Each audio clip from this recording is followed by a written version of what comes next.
Fully a coach. I tell the staff here, don't call me boss. If they call me anything, call me coach. Do they? I'm like, if you're gonna call me anything, like don't say like my boss. Like I'd rather than say coach. Do you guys hear that? We're coming to you live here from Purpose Smoothie Company, and that was such a great intro. Thank you, Bradon. Yes. I'm here with Bradon Ralla, who's a coach, as you just heard. I'm very curious about his journey from being a coach to an entrepreneur.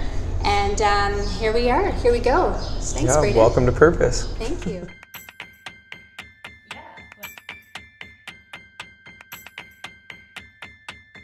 Now what? We go to the source. Find out what it takes to build your dream squad.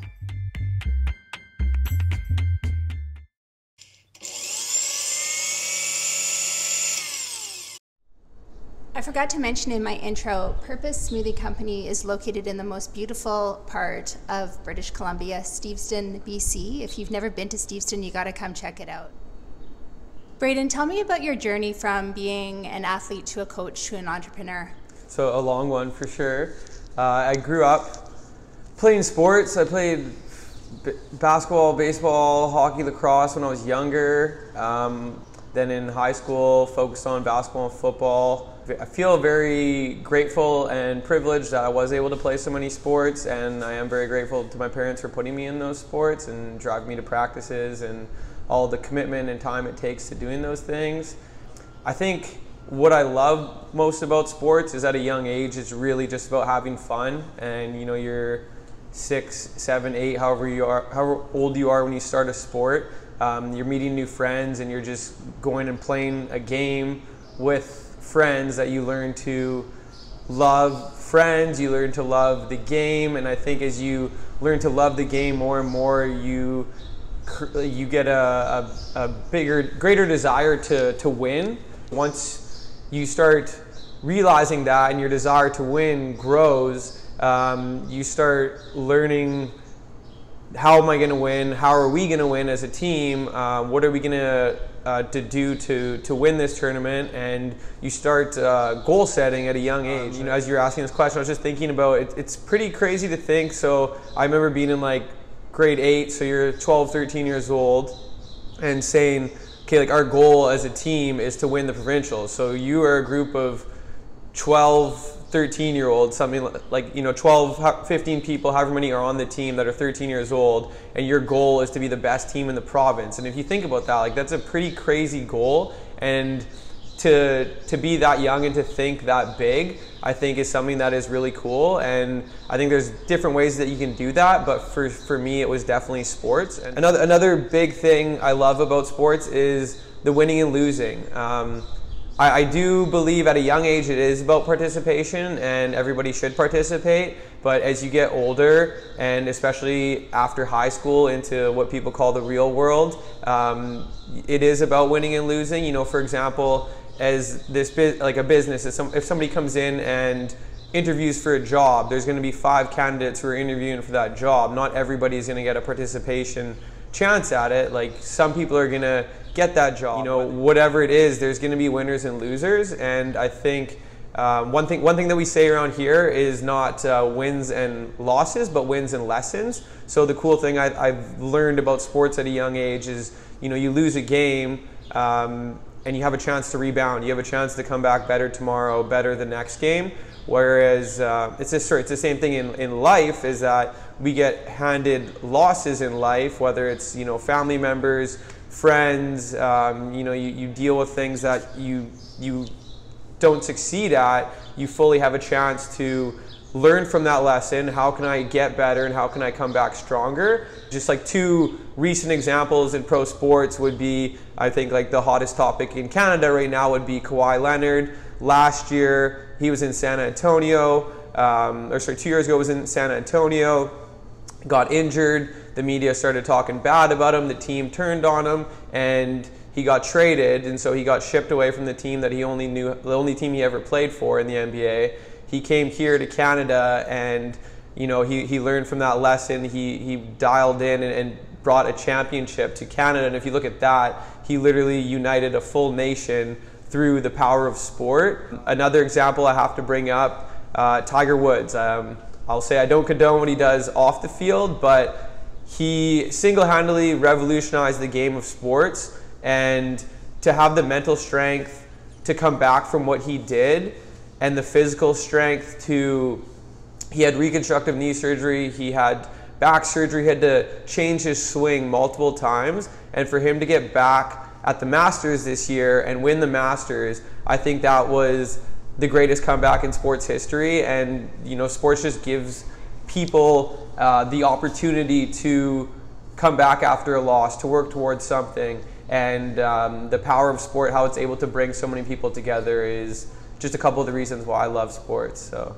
Bradon, moving from sports into becoming an entrepreneur, you have seemed to have carried values with you from the world of sports to the world of business. Can you share those values?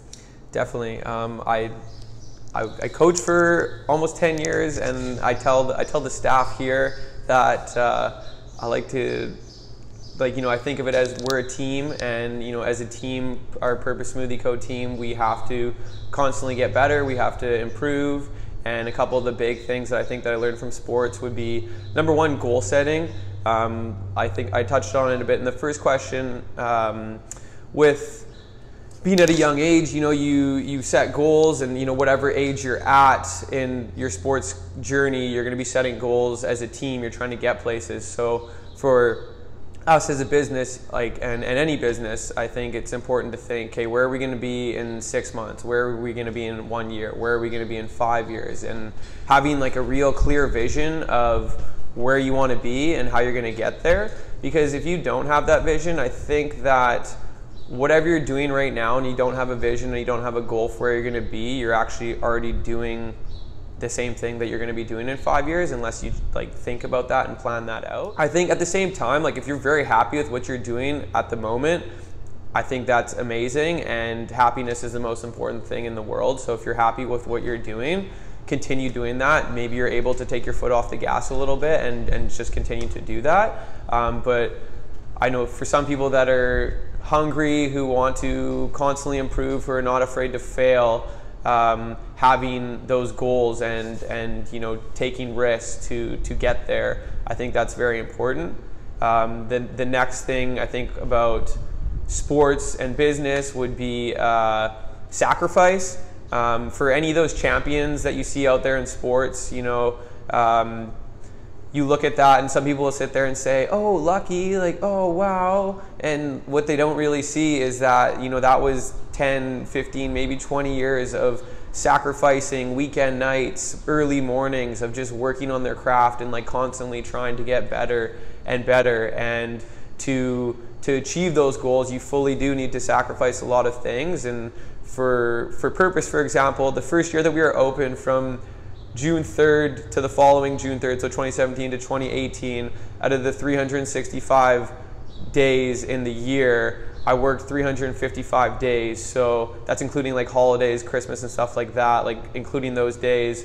So people will say, oh, oh, it's nice that you get a day off when you want, or you get to choose this. But what they don't see is that, they see the glamour, and it's the same thing for sports. They see the glamour of, somebody who's won, but what they don't see is the sacrifice it takes to get there. So learning to sacrifice where you are now for whether that's who you want to become or what you want the business to become, I think is very important. And the last one, I have to credit fully to my mother, is just resiliency. And so she was a long distance runner. She was diagnosed in 2014 with stage 4 breast cancer. She was an avid runner, ran for over 10 years, had run 13 full marathons, over 25 half marathons, and was a run leader. And anybody who trained with her would talk about how she'd be able to tell stories the entire time when she was running. And if you've ever tried to run and tell a story or talk at the same time, it's pretty difficult. So that just speaks to her inspiration and her energy levels. And so in 2015, 2014, she was diagnosed. The following year, she was told she wasn't able to run anymore. And when she was told that, it was definitely at the time the most devastating thing to see that, somebody who's so positive and so energetic, to be told that you can't do something you love anymore. So we created a fundraiser called Team Debbie. My mother's name was Debbie, and Team Debbie existed for 3 main reasons. And the first one was to show my mom the support that she had while she was going through a terminal illness. And then number 2 was to raise money for hard to treat breast cancers, and we've actually raised over $100,000 in the 5 years, and that's like strictly a testament to my mom and the amount of people that she inspired and the amount of people that she was able to lift up. And then the third reason for Team Debbie is just to remind people that exercising is truly a privilege, and it's something that can be taken away from you just like that. And there's so many things that we take in life for granted. Like being able to walk, being able to get up, listen, see, all these things that just one day could all change in the blink of an eye. So just reminding people that. And so I actually started running when she wasn't able to run anymore, and part of the Team Debbie fundraiser was that my uncle and I were going to run a marathon, and then a lot of her running friends joined in, and a lot of family members as well, and friends. And so since then I've actually run 4 full marathons and 1 half. So my mom passed away in 2016. She wanted to qualify for the Boston Marathon, which you need to run under a certain time to get there. And so it was one of the last things I told her that I would achieve for us both to go to Boston. And so the first year running the business, the first winter, Steveston's very seasonal. We sell at the time was majority a cold drink product, so it's definitely a difficult time in the winter. And for the first time through was a big learning curve. So I was trying to train to run a full marathon, and I was also trying to reduce our labor hours because our sales are down, and trying to keep the business going. And so, for example, January 1st to 15th, our labor hours, so not including me, were 4 hours. So I had somebody in here for 4 hours. Other than that, we were closed on January 1st for the next 14 days, was open to close by myself while trying to run a marathon. And I've heard some mentors and other entrepreneurs talk about the burning out factor, and I thought, oh no, I'm different, it's not going to happen to me. I'm going to be able to power through this. But that was definitely the closest I felt to burning out. And at that point I had to kind of take a step back, and as much as I wanted to accomplish that goal, I had to prioritize the business. And so I decided just to run the half marathon that year. This past year I decided, okay, this is year 2, this is the perfect time. So while running the business, I actually started a training plan in mid-December. It was 20 weeks running 6 days a week, which is double the amount of running I've ever done for any training of the previous marathons. And so I ran on May 5th. I ended up falling short by just under 2 minutes from qualifying for the Boston Marathon. I look at that and I'm very proud of what I did accomplish. I took 26 minutes off of my previous time, but I still fell a little bit short of my goal. And it goes back to the wins and lessons thing. I know there's a couple things I picked up along the way that I could learn and do better next year. And I'm happy with how things went. Obviously you wanted to accomplish the goal, but I also think through dedicating yourself and committing yourself to those goals, through the process, the character that you build and the lessons that you learn far outweigh the actual end result. With that being said, I will do it next year, and I'm going to definitely qualify next year. But the main thing that running has taught me is just being resilient. And you're running a marathon, your body's breaking down, you want to give up, but you have to just simply keep moving one foot in front of the other and keep moving forward. And I think that's so true for business. It's really a roller coaster ride of up and down. And at the end of the day, you just simply have to keep moving forward, find a way through any ups and downs to keep moving forward. So I think the resiliency is definitely one of the biggest things. Bradon, what conflict management strategies have you used as both a coach and a business owner?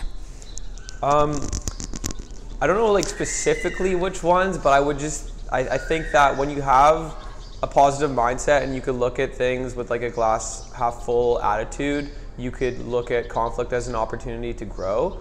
For example, say you're coaching a basketball game and your team is giving up way too many transition points.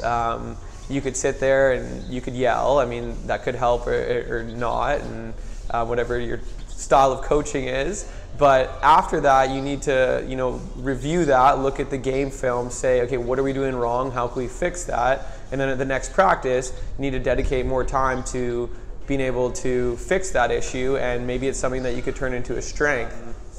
In the business world, for example, I got an email this past weekend. I was away at a wedding, and I got an email about something that happened at the shop from a customer that just brought up a problem. And I look at that, and originally like, oh man, like obviously you don't like to see those things, but I'm actually very grateful that he emailed me directly and said, this is something that I saw. I like everything about your business, but this is just one thing that I would like to see fixed. And I'm very grateful that he emailed me and didn't go on to like Google reviews and give us like a 0 out of 5 or something, and like, oh, this place is horrible, I can't believe they do this or that. I'm actually thankful that he emailed us. Now it's something that I'm going to focus on. It's a problem that I look at. It's my issue from the top. I need to do a better job of leading and showing the staff how to do some certain things. So now this week, I'm going to be focusing on that this week to make sure that all of our staff is up to par on that,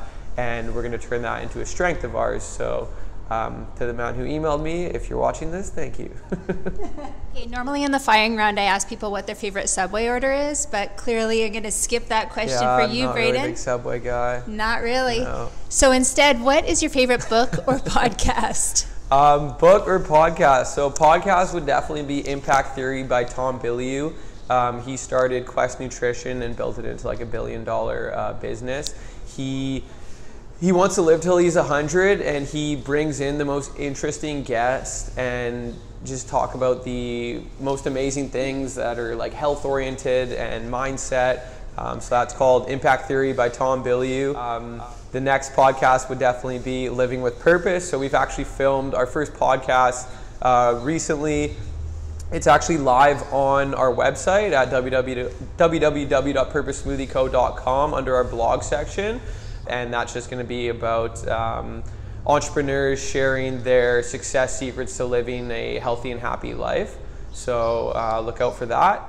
I actually have a favorite book as well. So The Alchemist by Paulo Coelho. And it's funny because I actually read that book two times. And the first time I read it, it's how if you're in different mindsets and like mind spaces throughout life.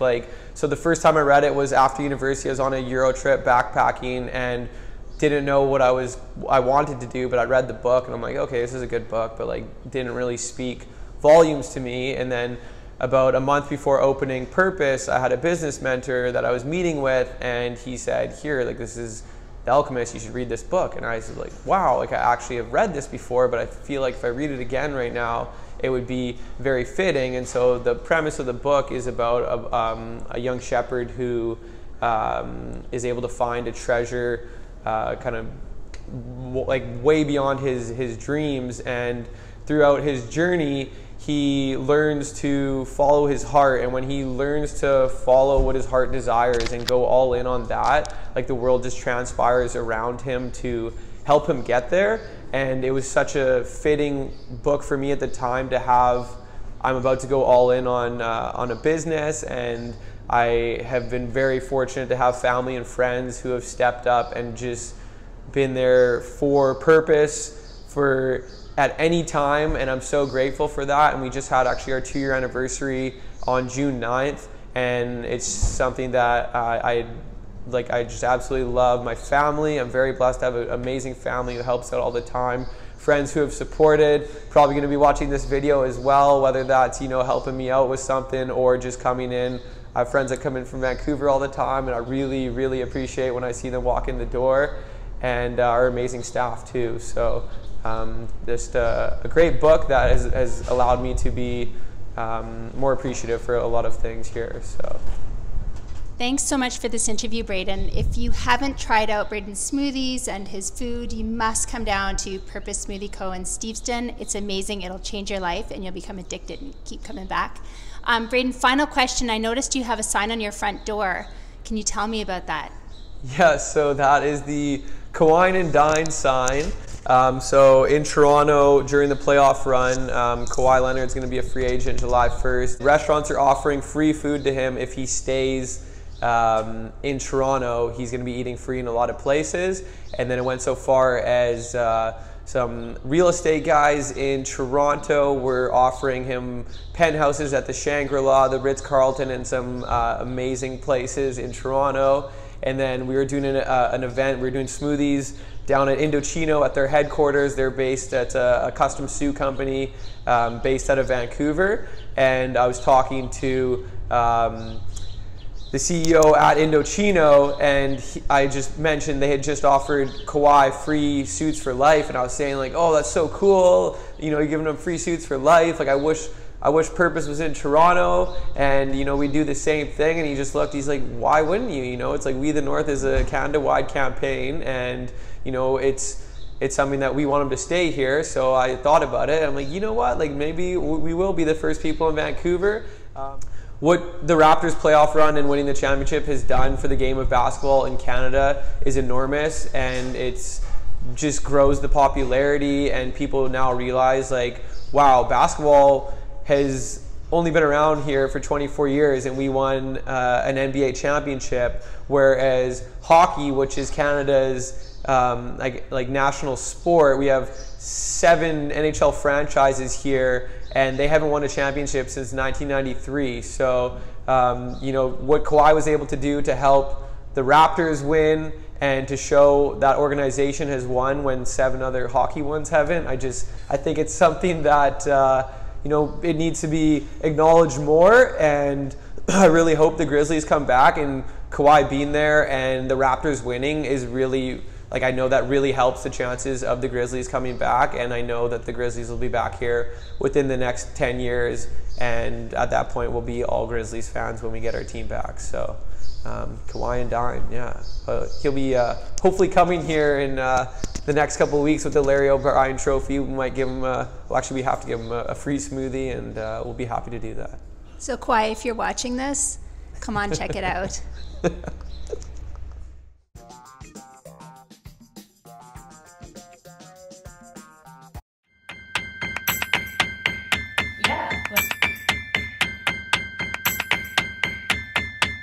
If you like this video, please let me know by liking it below, subscribe, and share it with your squad. Don't forget to comment below with interview requests and topic suggestions.